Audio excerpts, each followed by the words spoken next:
섬세하고 감각적인 일러스트, 독특하고 참신한 퍼즐들, 거기에 신비로운 분위기가 더해진 매력적인 게임 고로고아 해석 영상입니다. 대사가 없는 게임들이 의례 그러하듯 이 게임도 스토리를 한 번에 이해하기가 제법 어렵습니다. 더군다나 시간 배열도 뒤죽박죽이고 신화적, 판타지적인 요소가 많아서 무엇이 현실이고 환상인지 알 수가 없죠. 사실 제목부터 아리송합니다. 고로고아. 고로고아는 우리가 내도록 쫓아다닌 이 신비로운 존재의 이름입니다. 물론 게임을 위해 만들어진 이름이고요. 제작자 제이슨 로버츠는 세상에 없지만 누구든 쉽게 접근할 수 있는 그런 이름을 만들고 싶었다고 합니다. 그래서 탄생한 것이 나이, 국적, 문화 배경 상관없이 읽고 기억할 수 있는 4글자 이름 고로고아라고 해요. 쉽게 다가갈 수 있지만 분명 처음 보는 것이라 낯설고 하지만 왠지 익숙한 느낌. 그건 고로고아라는 이름뿐만 아니라 이 게임 전체적으로 퍼져있는 분위기이기도 합니다. 우리 덕키님들도 공략을 함께 보면서 어느 문화권의 느낌이 나요. 어느 종교의 이야기 같아요. 어디서 이런 전설 이야기를 들었던 것 같아요. 이런 반응을 많이 보여주셨는데요. 실제로 제작자는 현실 세계에 존재하는 문화 양식들을 참고해서 고로고아 세계관을 만들었다고 합니다. 특히 20세기를 많이 참고했다고 해요. 건물의 느낌이나 흑백 사진, 또 낡은 트램 등에서 그런 디테일들을 볼 수 있죠. 하지만 말 그대로 참고일 뿐 우리 세계와 비슷한 느낌이 드는 또 다른 세계라고 보는 게 나을 것 같아요. 너무 현실 정보에 의존해서 해석하기보다는 게임 자체가 주는 의미들에 집중해봐야겠죠. 또한 이 게임에서 숨은 의미를 찾는 것은 그 행위 자체만으로도 의미를 갖습니다. 애초에 처음부터 끝까지 고로고아에 대해 찾아 나서는 모험이니까요. 주인공 일생에 걸친 이 퀘스트와 그에 대한 헌신이 어떤 의미인지, 또 나이가 들어감에 따라 어떻게 변화해 나가는지를 느껴보는 게 중요하겠습니다. 그럼 이런 힌트들을 가지고 본격적으로 고로고아 해석해보도록 하죠. 먼저 이 게임 속에서 가장 강렬하게 작용하는 상징성, 5 열매들의 색에 대해 풀이를 해보겠습니다. 첫 번째 열매, 빨강, 사과였죠. 말 그대로 빨간 열매. 까마귀가 이걸 흔들어서 떨어뜨리고 갔어요. 그리고 눈에 띄는 또 다른 빨간 것, 바로 주인공 소년이죠. 편의상 계속 민수라고 부를게요. 빨간 옷을 입은 민수도 빨간 사과처럼 추락했습니다. 도전과제의 그림은 핏방울입니다. 이 정보들을 통해 봤을 때 빨강에 대한 어떤 이미지가 연상되시나요? 빨강은 바로 추락, 그리고 sacrifice, 희생, 제물입니다. 두 번째 열매, 초록색이죠. 낡고 허물어진 벽, 폐허가 된 전쟁터 등에서 은밀하게 숨겨져 있었던 정원이 초록색이었고요. 숲, 나무, 촛불도 초록색이었고요. 고로고아의 초록 눈동자가 초록 열매가 되기도 했습니다. 도전과제의 그림도 초록색 봉오리 같은 모습이죠. 누가 양배추라고 했는데 양배추일 수도 있겠죠. 빨간 핏방울과는 다른 느낌의 생명력인데요. 이제 막 피어나고 성장하는 이미지예요. 특히 포탄으로 뚫린 이 벽에 숨겨진 정원을 보면 이곳에서만큼은 안전할 것 같은 위안과 동시에 이질감이 느껴집니다. 해서 초록은 sanctuary, 안식처, 성역, 성스러운 곳이라는 의미와 rescue, 구원, 그리고 rejuvenation, 회춘, 새것으로의 재탄생으로도 해석이 가능하겠습니다. 세 번째 열매, 노랑이죠. 제일 알기 쉬운 색이지 않나 싶어요. 집착에 가까운 탐구 열정, 끝없는 호기심이 바로 노랑의 의미입니다. 밖에서 포탄이 터져도 책을 보던 민수, 타오르는 탐구욕 그 자체였죠. 도전과제 아이콘은 노란 불씨였습니다. 이 노란 불빛을 계속해서 쫓는 노란 나방 역시 민수의 탐구욕과 집념을 보여주는 것 같네요. 네 번째, 파랑입니다. 파랑 챕터 또한 내용의 색이 강했기 때문에 쉽게 유추할 수 있을 것 같은데요. 사막을 횡단하며 종을 울리고 숲을 지나며 초에 불을 붙이고 산을 오르며 성수를 머리에 붓는 등 순례자의 느낌이 나는 행동이 계속해서 반복됐죠. 그래서 파랑은 종교, 의식적인 의미가 강하고요. 동시에 기계적인 구조라는 의미도 같습니다. 도전과제 아이콘을 보면 파란색 톱니바퀴죠. 이 챕터에서 3번에 걸쳐 톱니바퀴를 굴렸던 것을 떠올려 보세요. 그리고 마지막 엔딩에서는 이 모든 톱니바퀴들이 이글거리는 태양 속에 들어있는 민수로 인해서 하나로 맞춰져 굴렀고요. 즉 파랑은 기계장치처럼 맞춰진 정해진 순리, 절차라는 의미로도 해석할 수 있겠네요. 마지막, 보라색 열매였습니다. 가장 해석하기가 애매해 보이지만 생각보다 간단해요. 마지막 챕터에서 가장 눈에 띄는 점들, 바로 기차와 높은 탑이었죠. 기차는 빨강, 초록, 노랑, 파랑, 보라 모든 색의 노선을 하나로 이어줍니다. 잘 보면 역의 포스터에도 표지판의 끈에도 5색깔을 연결한다는 이미지를 심어뒀어요. 탑은 쌓여가는 시간과 그에 따라 재건축되는 도시를 보여줬습니다. 그리고 도전과제 아이콘, 부서진 조각들이 하나로 붙어있죠. 이거는 보라색 열매를 얻은 이 화병도 마찬가지입니다. 즉 보라의 의미는 흩어진 것들, 깨진 것들의 재결합, 연결, 재창조, 건설의 이미지로 해석할 수 있겠네요. 막상 색깔의 의미를 들어도 하는 부분들이 좀 있을 거예요. 하지만 색깔의 의미를 알고 게임을 다시 보면 자연스럽게 또 이해가 가면서 새롭게 보이는 부분도 많을 겁니다. 이전에는 게임 플레이를 하면서 그저 주인공의 움직임을 쫓아 시간 순서대로 이야기를 받아들였다면 이번엔 색깔이 들려주는 숨겨진 의미들을 해석하면서 다시 이 게임의 맥락을 그려나가 볼 건데요. 일단 게임 속 이야기는 간결한 직선형이 아닙니다. 시간대가 뒤죽박죽이거나 과거와 현재를 넘나들거나 근데 이걸 넘어서 두 개의 연결된 세계에 공존하고 있다고 해도 무방할 정도로 완전히 다른 이야기가 한 칸에서 동시에 진행되죠. 우선 표면적으로 추리할 수 있는 시간대상 스토리를 한번 볼게요. 일단 이 게임 속 모든 등장인물을 주인공 민수라고 가정할게요. 가장 먼저 담요를 바라보는 이 그림, 이게 민수가 가장 어렸을 때의 기억이 아닐까 싶습니다. 어딘가에서 독특하게 생긴 그림들을 본 아주 어린 민수. 이때는 이 문양들이 무슨 의미인지 아무 생각 없었을 거예요. 그 다음이 고로고아를 처음으로 발견한 이때. 책에서 언뜻 봤던 전설의 존재 고로고아를 민수가 실제로 목격하게 됩니다. 전설을 눈앞에서 목격하는 믿을 수 없는 경험, 분명 평생 간직할 수밖에 없는 강렬한 순간이겠죠. 그 이후 민수가 불의의 사고로 다치게 되었습니다. 탑에서 떨어진 것 같아 보이는데 고로고아를 만난 뒤에 추락하기 때문에 어디까지가 현실이고 어디까지가 환상인지는 알 수가 없습니다. 분명한 건 이 사고로 인해 민수는 정말 크게 다쳤고 평생 목발을 짚고 다닌다는 거죠. 그 뒤에 전쟁이 한번 크게 일어나고 도시는 폐허가 되었지만 사람들은 부지런하게 재건해냅니다. 그렇게 다양한 성장통을 겪고 청년이 된 민수. 그동안 고로고아에 대한 지적 탐닉을 놓지 않아왔던 그는 이젠 제법 다양한 학문적 지식들을 활용해서 신화를 실제로 입증하려는 노력을 하기 시작합니다. 특히 별자리를 많이 활용하는 모습을 보여줬죠. 고로고아에 다가갈 수 있는 모든 정보들을 활용해서 항해하고 모험하며 세계 곳곳을 들쑤시고 다녔습니다. 사막 한가운데 종을 들고 하염없이 걷기도 하고 숲을 돌며 촛불을 하나하나 켜두기도 하고 험준한 설산을 오르며 성수를 머리에 붓기도 했죠. 하지만 신화는 결국 구전되는 재미난 이야기일 뿐이었던 걸까요?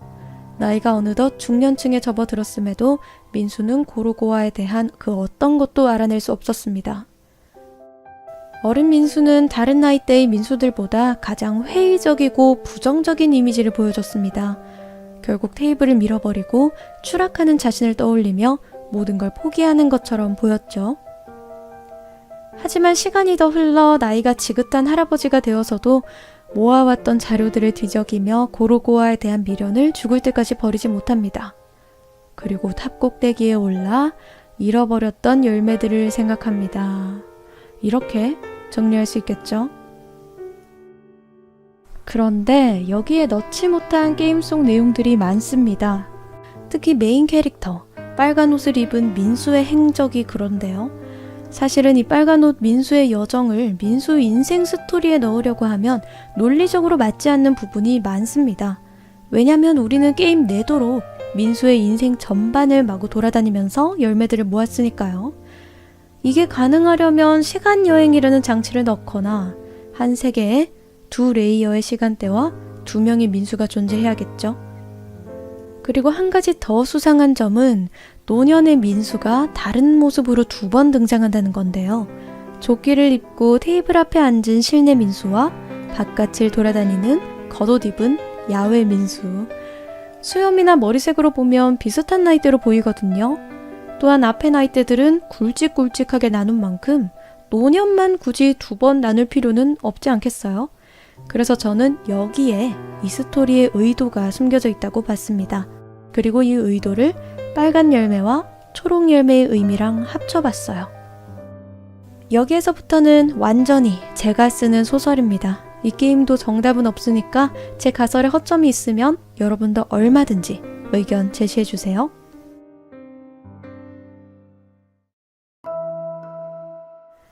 빨간 열매는 sacrifice, 제물, 희생이라고 했죠. 초록은 구원, 성역, 그리고 회춘이라고 했습니다. 정확히는 rejuvenation, 말 그대로 젊어지거나 헌 것을 새 것으로 업그레이드하는 느낌의 단어예요. 이 키워드는 제이슨 로버츠가 인터뷰에서 살짝 언급한 건데 생각보다 게임 속에서는 상상해내기가 힘든 컨셉입니다. 하지만 스토리상에서 굉장히 중요해요. 우선 빨간 열매, 사과가 떨어지는 장면을 봅시다. 까마귀가 날아가며 나무를 흔들고 그로 인해 빨간 열매가 떨어졌죠. 이것은 고로고아에게 바쳐야 하는 제물의 의미입니다. 추락 해서 민수도 높은 탑에서 추락했었죠. 이 추락의 배경은 제 생각엔 이렇습니다. 어렸을 적 책에서 고로고아에 대한 내용들을 본 민수는 이걸 그냥 흥미롭게 생각해서 우연히 5열매, 정말 색깔만 빨강, 초록, 노랑, 파랑, 보라인 열매들을 모아서 창고에 있던 파란 그릇에 담아서 고로고아에게 바쳤는데 운명처럼 정말 그에게로 가는 문이 열렸고 그로 인해서 계약이 성립되어 첫 번째 조건인 추락을 달성하게 되었다는 겁니다. 하지만 게임 속에서 우리가 본 5열매를 모으는 모습들은 열매를 따는 이 순간들만 실제로 어린 민수가 과거에 했던 행동들이고 나머지 이제 청년기, 어른이 됐을 때의 과거의 기억들, 행동들 이것들이 얽히고 엮여서 열매를 만들어내는, 즉 우리가 한 퍼즐 플레이는 어린 민수는 전혀 몰랐던 일들인 겁니다. 물론 그걸 직접 플레이한 우리도 몰랐죠. 하지만 의미를 몰라도 이미 정해진 일들이었기 때문에 톱니바퀴처럼 굴러가는 것일 뿐인 겁니다. 맞는 자리에 조각을 놓아야 딱 맞춰지는 퍼즐들처럼요. 해서 탑 꼭대기에서 추락한 민수는 병원에서 한동안 지낼 수밖에 없었고 그때의 기억이 바로 파란 옷에 휠체어에 탄 붕대 둘둘 민수입니다. 여기가 병원이라고 생각한 이유는 바로 이 사진 때문이에요. 이렇게 해서 민수는 고로고아와 뗄 수 없는 관계가 되었습니다. 평생에 걸쳐 그에 대한 의문을 떨칠 수 없게 된 거죠. 만약 이렇게 다치지 않았다면 고로고아를 마주한 순간쯤이야 안주거리처럼 또는 늙어서 아이들에게 자기 전에 들려주는 동화 수준으로 남았을 텐데 민수에게는 이 추락으로 인해서 생의 업적처럼 고로고아를 쫓는 퀘스트가 남겨진 겁니다. 그 와중에 전쟁이 터집니다. 삶의 터전은 무너지고 생명이 위협받는 이 상황에서 원망의 대상이었던 신, 고로고아는 해답을 갈구해야 할 존재로 변합니다. 왜 이런 재앙을 우리에게 주는지, 어떻게 헤쳐나가야 하는지를 물을 수 있는 존재. 그것은 세상사와 우주의 원리를 아는 신적인 존재뿐이죠. 그리해서 고로고아는 안식처가 되고 불안함 속에서도 흔들리지 않게 해주는 구원자가 됩니다. 무너진 흙더미뿐인 전쟁터에서도 꽃을 피우는 정원이 된 신. 신이라는 이름의 희망은 모든 걸 잃은 사람들을 다시 일어서게 하는 힘이 되어주죠. 인간의 역사가 그랬듯이 누군가는 무너뜨리고 누군가는 그것을 다시 열심히 쌓습니다. 민수가 사는 세상도 그랬습니다. 시간이 흘러 도시는 전쟁 이전보다 더욱 커지고 발전하게 되었죠. 민수 또한 터지는 포탄 사이에서도 쉬지 않고 고로고아에 대한 탐구욕을 불태웠습니다. 마치 가장 어둡고 힘든 시기가 도약하기 제일 좋은 때라는 것 같은 느낌이네요. 그래서 그가 찾은 방법 중에 하나는 바로 별자리였죠. 타로가 우주와 우리 사이의 관계를 통해 운명을 읽어주는 것처럼 민수는 고로고아에 가까운 별자리들을 쫓아 그에 대한 진실을 파헤치려고 애썼습니다. 또한 책에 등장한 나방도 다방면으로 연구한 모습이 보였죠. 하지만 나방 100마리를 표본으로 만들고 실험에 써봐도 딱히 시원하게 알아낼 수 있는 것은 없었을 겁니다. 다음엔 직접 순례를 나섰습니다. 다양한 신화 서적들을 읽고 몸소 경험하며 고로고아를 만나려고 애썼습니다. 하지만 X표가 쳐진 지도에서 알 수 있듯이 이 용도 아니었고 저 용도 아니었죠. 그러는 새에 중년의 나이가 된 민수. 너무 뜨겁게 타오른 탓인지 뒷모습이 매우 지쳐 보였습니다. 민수가 창가를 바라보던 이날은 그의 계산에 따르면 고로고아가 다시 도시 어딘가에 어린 시절 봤던 그때처럼 드러나야 했던 것 같습니다. 달력에 크게 적어놓고 이날만을 기다려왔죠. 하지만 창문 밖에는 아무 일도 일어나지 않았습니다. 그렇게 민수는 자신이 오래도록 해왔던 고로고아를 쫓는 일을 관둬버립니다. 시간이 한참 흘러 할아버지가 된 민수. 젊은 시절을 다 바쳤던 고로고아가 다시 눈에 아른거립니다. 벽을 가득 채웠던 책장을 한 칸으로 줄이긴 했지만 그때 모았던 자료들을 차마 다 버리지는 못했죠. 모자를 눌러쓰고 머플러를 두르고 지팡이를 짚고 다시 고로고아를 찾아 나섰습니다. 이젠 다 무너져버린 재단에도 가보고 더러워진 정류장을 지나 트램을 타고 어린 시절 떨어졌던 탑이 있던 그 장소에도 가보았습니다. 정성스럽게 세공된 아치 장식 등을 보면 여기는 예배당 같은 곳이 아닐까 싶습니다. 그릇을 떠받들고 있는 조각들을 보니까 고로고아의 신전인 것 같기도 하죠. 그리고 이 장소를 감싸고 있는 노란 벽. 퀼트 조각 중에 이런 게 있었죠. 노란 벽과 커다란 사람들, 작은 문이랑 이어지고요.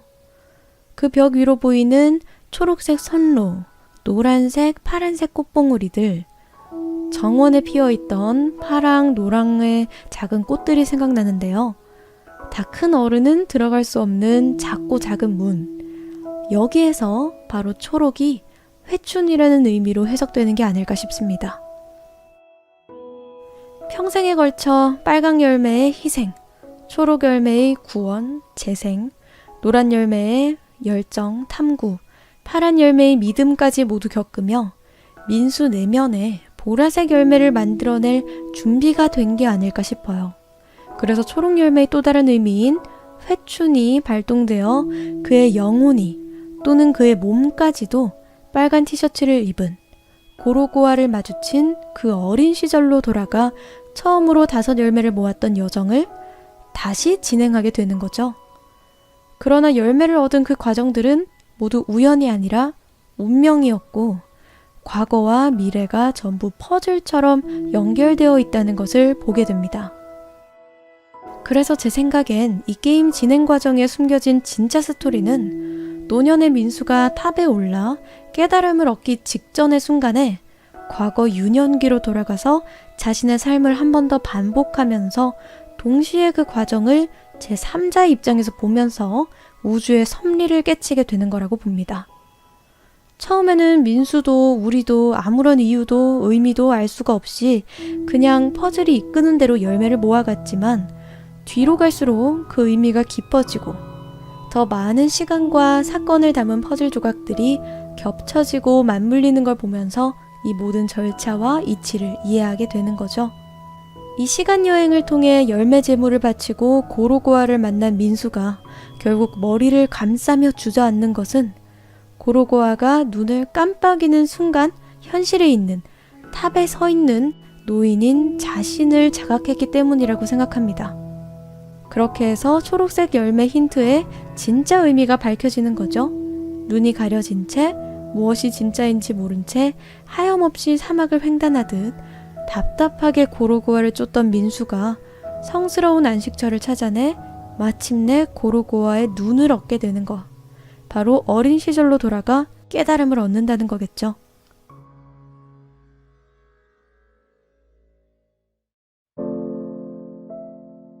책 속에 그려진 고로고아의 제물을 바치는 모습은 그릇을 바치고 있는 사람이 한 사람이 아닌 두 사람, 그것도 어린 소년과 노인이었고 첫 번째 열매의 힌트인 쿠션 위 퀼트에 그려져 있던 두 개의 빨간 문양을 보면 민수는 두 번의 추락으로 자신을 희생해야 했고 트램의 빨간색 표시를 보고 우리가 노년의 민수를 노란 틀에 가둔 동전을 대가로 지불하고 마지막 열매가 있는 역으로 향할 수 있었던 점을 보면 민수가 살아온 시간 전체 또한 제물의 대상이었던 겁니다. 또한 그릇이 깨져 있는 것도 마지막 조건 중 하나입니다. 그 깨진 그릇을 다시 붙이는 것이 다섯 번째 열매의 의미니까요. 즉, 첫 번째 제물은 어린 민수의 추락이고 그를 통해 조건 하나인 깨진 그릇을 완성했고 두 번째 제물은 회춘으로 돌아간 다음의 추락이고 그를 통해 모든 것을 깨달은 민수가 다음 조건인 그릇의 복원을 달성하는 거죠.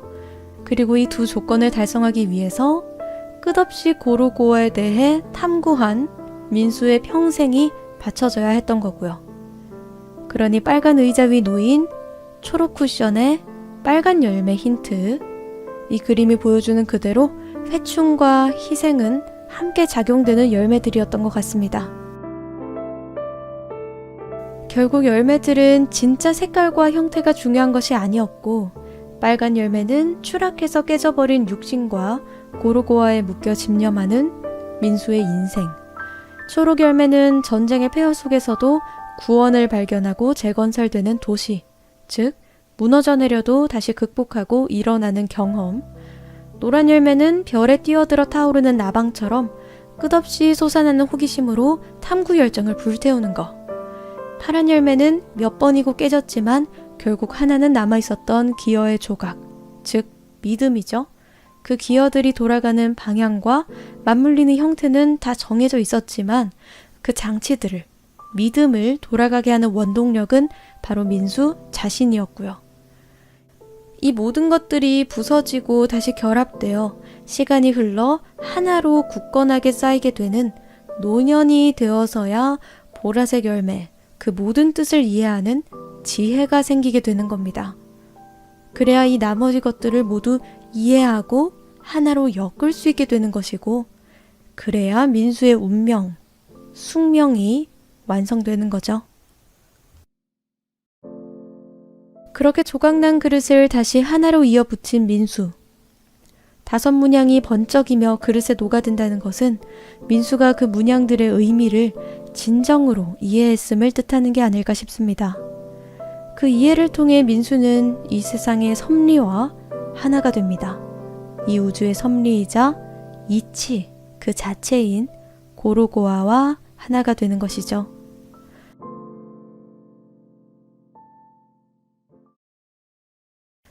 이외에 숨겨진 의미들도 조금 풀어보자면 벽에 붙어있던 눈 아래 동그라미 5개, 바로 이게 고로고아의 상징이 아닐까 싶어요. 고로고아의 눈과 5열매. 또 달력의 문양들은요, 선로에 보면 더 자세히 그려져 있습니다. 게임 속에 반복해서 등장하는 이 의미들이 이 세계에서 요일로 쓰이고 있는 거였어요. 꽃, 말물고기 신, 두꺼비 같은 조각상, 물고기와 달, 꽃을 피우는 신, 별을 따라 항해하는 배, 그리고 이건 잘 모르겠네요. 달력 위의 그림 같아 보이기도 하고 전등 같아 보이기도 하고.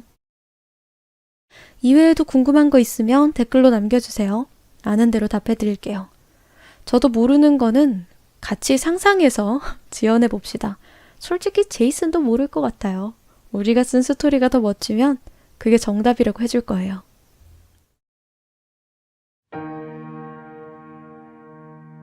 그래서 고로고아는 우리에게 무엇을 전하려는 걸까요?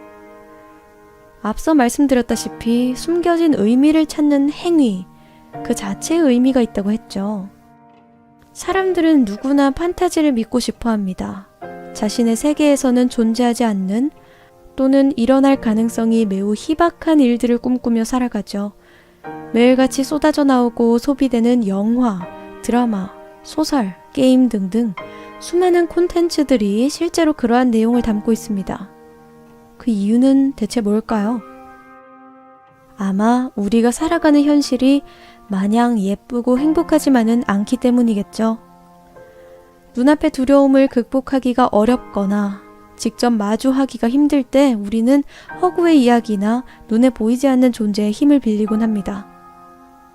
이렇게 눈에 보이지 않는 것을 만들어내고 그가 우리에게 메시지를 전한다고 믿는 것은 아주 매력적이고 오래도록 강력한 스토리입니다. 그래서 인류는 늘 이 우주가 우리를 대체 어디로 이끄는 건지 그 해답을 알고 싶어하고 숨겨진 언어의 의미를 찾아 떠나려는 충동, 욕구가 깊은 내면에 자리하죠. 그래서인지 대부분의 판타지 어드벤처 게임들 역시 이러한 스토리를 따릅니다. 제가 공략한 게임들만 봐도 그래요. 러스트레이크, 영생, 연금술 등은 죽음이라는 공포를 극복하기 위한 판타지고 우리는 그 끝을 알고 싶어서 스토리를 따라가죠. 리틀 나이트메어, 역시나 어떠한 공포가 주인공을 움직이는 매개체이고 그로부터 탈출하려고 애쓰는 내용이고요. 무튼 이런 식으로 대부분의 게임들은 게임뿐만 아니라 다양한 이야기들이 정말로 현실 속 불안과 공포, 문제들을 주제로 삼고 이 세상이 우리를 어떻게 이끌어서 또는 우리가 어떠한 방식으로 이런 문제들을 헤쳐나가야 하는가를 보여주고 간접 경험하게 한다는 겁니다. 그리고 고로고아도 바로 그런 게임 중 하나죠. 세상이 주는 메시지를 해석하려는 행동은 어찌 보면 허무맹랑해 보이지만 불에 뛰어드는 나방처럼 마냥 무모한 일은 아닙니다. 고로고아를 쫓는 민수가 그랬듯이 그 과정을 통해 배우고 성장하고 값진 진리를 깨닫게 되니까요. 물론 그 사이에 다치고 깨지면서 이 세상의 신비에 대한 믿음은 어린 시절의 그대로 반짝거리기만 할 순 없을 겁니다. 때로는 세상의 절망에서 마법과 기적을 믿는 것을 포기하게 될지도 모르죠. 하지만 어떤 우연찮은 기회에 어떤 마법 같은 이야기에 우리의 고개는 돌아가게 되고 다시 믿음을 갖게 되잖아요. 그렇게 해서 다시 생긴 믿음은 이전보다 더욱 확고하겠죠. 그래서 우리도 그런 끝없는 의문, 어딘가 세상의 진리가 숨겨져 있을 거라는, 그리고 그 이야기가 나를 향하고 있다는 믿음, 그런 거 하나쯤은 품고 살아가 보자. 이게 고로고아가 전하는 메시지가 아닌가 싶습니다.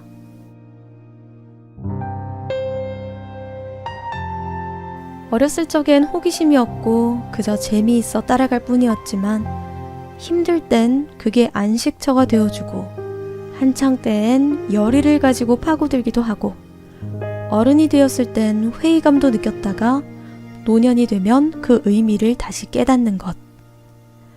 그것은 단순히 어떤 전설에 대한 이야기가 아니라 인생이라는 것 자체에 우리가 느끼는 감정이지 않을까 싶습니다.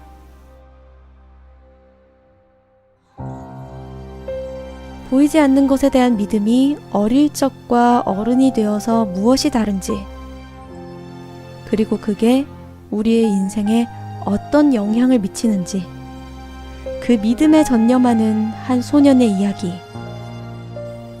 고로고아였습니다.